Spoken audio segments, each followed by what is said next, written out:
एक साल पहले की बात है।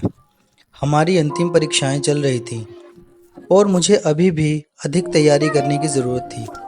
आमतौर पर हमारे स्कूल की लाइब्रेरी 5 बजे बंद हो जाती थी, लेकिन परीक्षाओं के कारण स्कूल ने फैसला किया कि लाइब्रेरी को आधी रात तक खुला रखा जाए, ताकि अगर बच्चे चाहे तो वह रुककर पढ़ाई कर सकते हैं और परीक्षा की तैयारी कर सकें। मेरा घर स्कूल से ज़्यादा दूर नहीं था, इसलिए घर पर पढ़ाई करने के बजाय मैंने शांत पुस्तकालय में पढ़ाई करने का फैसला किया और ज़्यादातर वहीं परीक्षा की तैयारी की। उस दिन मैं 6 बजे अपने घर से निकली और जल्द ही परीक्षा की तैयारी के लिए लाइब्रेरी पहुंच गई। मैं पढ़ाई में इतनी खो गई थी कि मुझे पता ही नहीं चला कि अब 10 बज चुके हैं। मैं लाइब्रेरी में इतनी देर तक कभी नहीं रुकी थी। आमतौर पर मैं लगभग 8 बजे घर पहुंच जाती थी और 8 बजे तक लाइब्रेरी में कम से कम कुछ छात्र होते थे, लेकिन 10 बजे वहाँ बिल्कुल सन्नाटा होता था। मेरे पास अभी 10 से 15 मिनट का काम बचा हुआ था, इसलिए मैंने फैसला किया कि मैं बस इसे जल्दी से ख़त्म करके घर लौटूंगी। मैं अपने काम में पूरी तरह से खोई हुई थी। तभी मैंने किसी के किताबें निकालने की आवाज़ सुनी। मैं डरकर लाइब्रेरी से बाहर भाग गई। हमारी स्कूल की लाइब्रेरी के बाहर एक बहुत लंबा गलियारा है। उस गलियारे के अंत में दाहिनी ओर मुड़ते ही स्कूल का एग्ज़िट गेट था। मैं गलियारे से गुजरी और तेज़ी से एग्ज़िट गेट के करीब पहुंची। तभी मैंने उस गलियारे के अंत में एक महिला को खड़ा देखा। मुझे नहीं पता था कि वह कौन थी, लेकिन जैसे जैसे मैं करीब आई, मुझे इतना अजीब महसूस होने लगा कि मैंने आवाज़ लगाई कि कौन है वहाँ। जैसे ही मैंने कहा, वह कुछ ही सेकंड में चली गई। मैंने राहत की सांस ली और थकावट और भूख के कारण सामने के दरवाजे से बाहर चली गई।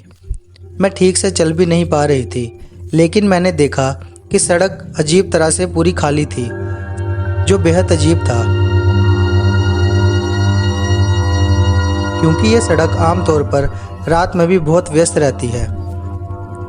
मैं चलते समय ज़मीन की ओर देख रही थी।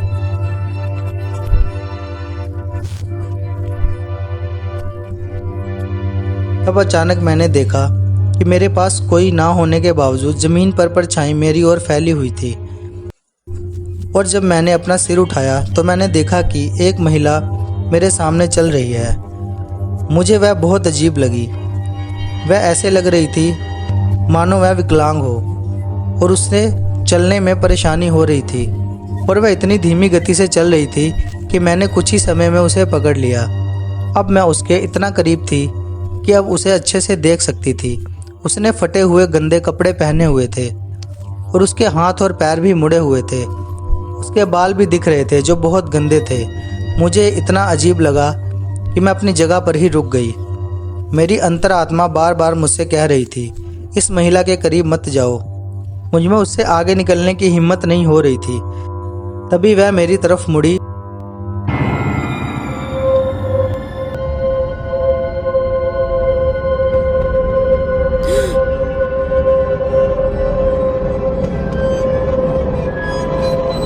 और मेरे पास आकर बोली, तुमने मेरी बेटी को देखा है?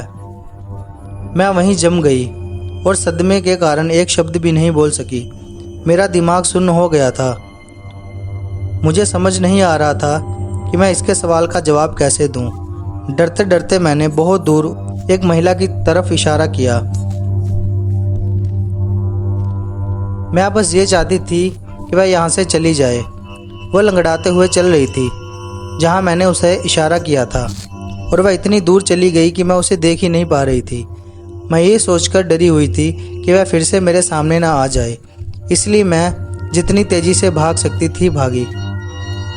उस समय मेरा दिमाग नहीं चल रहा था। मुझे किसी ऐसे की तलाश थी जो किसी भी तरह मेरी मदद कर सके, और तभी मैंने उस महिला को दूर से चिल्लाते हुए सुना।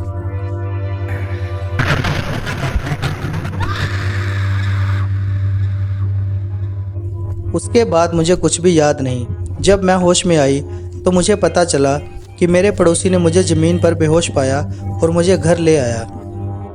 उससे पता चला कि 1998 में एक गाथा नाम की 32 वर्षीय महिला थी। उसकी एक 10 साल की बेटी थी, जो एक दिन खेलते खेलते ईडन हिल स्कूल में चली गई थी। वह अपने दोस्तों के साथ खेल रही थी कि उसका एक्सीडेंट हो गया और उसकी मौत हो गई थी। गाथा अपने बच्चे को खोने के बारे में सोच भी नहीं सकती थी। गाथा का अपनी बेटी के अलावा और कोई नहीं था। फिर उसने उसी स्कूल की छत से कूदकर अपनी जान दे दी।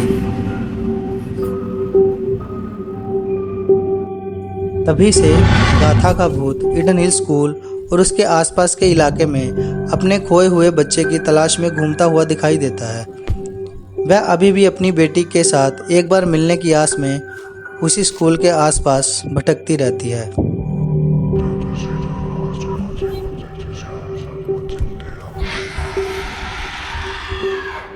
आपको हमारी ये कहानी कैसी लगी कमेंट में ज़रूर बताएं और ऐसी ही दिलचस्प कहानियों के लिए हमारे चैनल को सब्सक्राइब करें।